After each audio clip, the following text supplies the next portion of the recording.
The collapse of Pokrovsk continues, where the Russians are capturing the settlements on the eastern outskirts of the city. They've advanced north of the railway up towards the northern outskirts of the city, both on the western and eastern parts of it, capturing some fortifications and the residential area on the outskirts of the city itself, where they're looking to fight over the fortifications along the highway between Rodinsk and Pokrovsk to connect the two cities.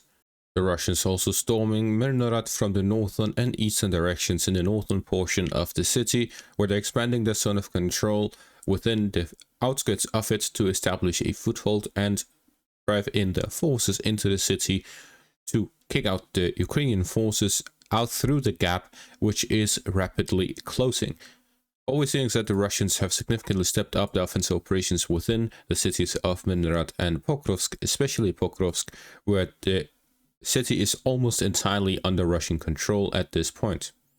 The Russians are also stepping up defensive operations on the flank, gaining control over the railway line from Kotlina up towards the city, as well as the residential area to the northwest of Kotlina, securing the flank of the town. So with this, the Russians are developing defensive operations all around both of these cities. The Russian advance here in the eastern parts of Pokrovsk include the fortifications to the south of Nativka, east of Nativka, and the remaining parts of Rih, leaving just a small residential area of Pokrovsk remaining under Ukrainian control south of the railway line. As for the fortifications, the Russians are working on the highway to the north of it along the intersection, where they are gaining control over the industrial area in the eastern parts of the city to enter into the highway connected to the intersection here in the western parts of Myrnohrad and eastern parts of Pokrovsk. They have bypassed the apartment complex area, reaching the rear of it and cutting off the highway through the western direction, where they are looking to connect their forces and encircle the Ukrainian positions within the apartment complex area, while they are gaining full control of the residential area.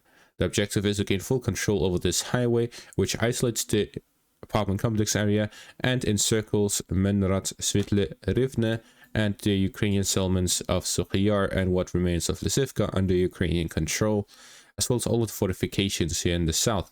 All of it will be fully encircled if the Russians gain full control over this highway. They are already operationally encircled, as the only road currently under Ukrainian control is the road that goes through the small residential area outside of Pokrovsk, and this dirt road here. That is the only road the Ukrainians can drive through, and the Russian positions here in the south as well as in the north will be able to strike those Ukrainian forces with direct fire, on top of the drone activity here on the northern flank, where prior to the Russians reaching the vicinity of it, they were already creating a large vehicle graveyard of the Ukrainians here along the intersection. Now that the area has become much smaller, the effectiveness of the drones have also significantly increased on top of the direct fire availability. In the western parts of Pokrovsk, the Russians have managed to gain control over what remains of the industrial zone, as well as the residential area, where they've managed to reach the northern outskirts of the city, cutting it off from the dacha area. With this, the Russians have cut off the Ukrainian positions in Pokrovsk and the highway here going through Pokrovsk from Myrnohrad, from the residential area and the dacha area. This means the Ukrainian forces cannot resupply the Myrnohrad direction without going through this singular road. Instead, the forces being resupplied in the dacha area and the Hashina direction will only be the dacha area itself, as it has been cut off as well. Instead, there is the alternate route going through into the area that has been cut off and operationally encircled here in between the two advances. They can still resupply, but it will be under direct fire control of Russian forces operating in the area. So therefore, the positions in Pokrovsk itself have completely collapsed with these two advances. The Ukrainian positions remaining is simply enough for them to withdraw and escape, or even a route from the city. Anything else is extremely difficult without a large-scale counterattack. Therefore, we can currently split the current situation in Pokrovsk and Myrnohrad into three parts. There is the central parts here in the northern section of Pokrovsk, which is the supply area where the Ukrainian supplies goes through and the withdrawal of Ukrainian forces goes through, where they'll be looking to go in and out of the pocket. Then there is the areas within Russian-controlled territory where Ukrainian forces have been encircled. And then there are their positions inside the pocket, which is mainly the Myrnohrad direction and everything around it. All of these 3 positions are all in critical danger. The complete encirclement of the pocket would completely cut off these positions from any supplies or withdrawal. The Russians have already completely encircled the Ukrainian forces within Pokrovsk in the southern parts, which they have bypassed into the northern section. As for the supply lines, they are constantly under strain by Russian drones and direct fire from troops trying to connect between Rodensky and Pokrovsk. These developments in Pokrovsk is just one of many developments all across the front line, where we've seen the most advances in a single day in many months. And this one I'll be keeping to a bunch of them, leaving others for a next update so that it doesn't drag out too much. The Russians, through their positions in Filia and the forest patch area, pushed north of the settlements, gaining control over the fortifications on the southern flank of Novopavlivka and gaining a foothold within the town, which is a large town here within the Dnipropetrovsk region and the first logistical hub the Russians are in need of gaining control of. The Russians will likely expand offensive operations from Ivanivka as well, following the capture of the town, towards Novopavlivka, where they can cut off the supply lines in the rear. This is one advance that I never expected the Russians to make, as they usually push on the flanks, cut off the supplies, and then start storming a town.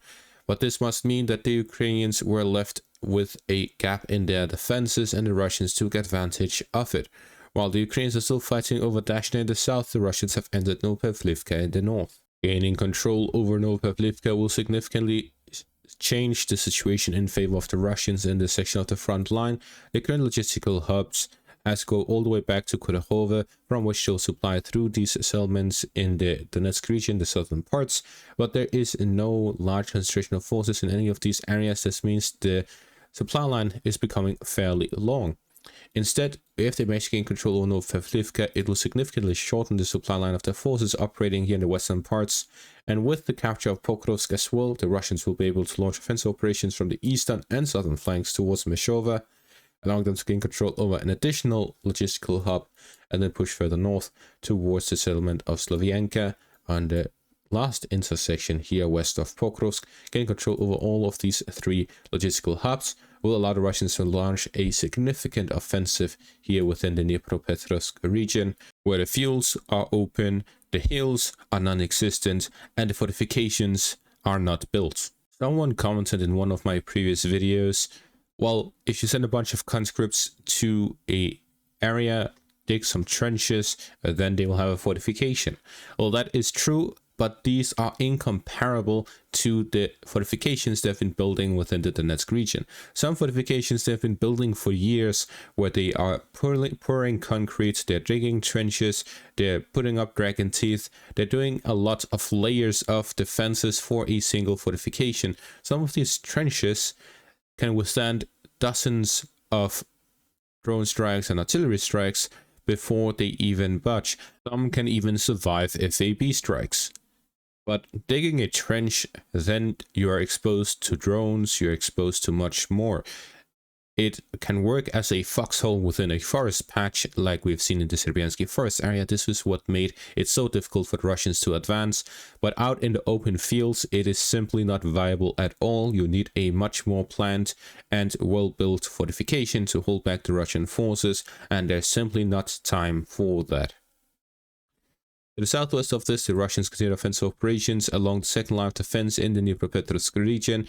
The Russians have managed to push in the direction of Novoalexandrivka and Hai, where they've already been reported to have entered Hai and captured the settlement. According to a Russian news source, they report that the locals in the settlement claim the Russians have gained control over it. This is similar to the north of Pokrovsk, where locals were reporting the Russian capture of a settlement, following which the Ukrainians recaptured it. So this source seems to be reliable based on prior reports. Therefore, it's like that the Russians have gained control of it, but until verifiable sources, which I can verify, report it, and then we will keep it at that. But both Novoalexandrivka and Hai are now contested by the Russian forces in this direction. As for the Danilivka direction, the Russians managed to reach the outskirts of the settlement, where they're looking to cut off the highway connecting to Huliaipole further south. The Russians launched an offensive here within the Dnipropetrovsk region.